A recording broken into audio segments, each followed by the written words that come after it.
Warga di Jalan Kiai Haji Wahid Hasyim, Lorong Abadi, Kecamatan Seberang Ulus 1, Palembang, Sumatera Selatan mendadak heboh. Pasalnya sebuah pipa gas rumah tangga atau gas alam terjadi kebocoran. Bocornya pipa gas rumah tangga yang dimiliki Mahmudi belum diketahui penyebabnya. Kepala Pos Damkar SU2 Palembang, Septa, membenarkan adanya kebocoran pipa gas rumah tangga di Jalan Kiai Haji Wahid Hasyim. Dari peristiwa tersebut tidak sampai menelan korban jiwa maupun korban luka. Senada dikatakan Kapolsek Seberang Ulus 1 Palembang, Kompol Tatang Yuryanto.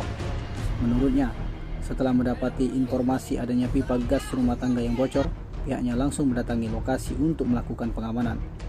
Tim Liputan Sumsel Update TV melaporkan.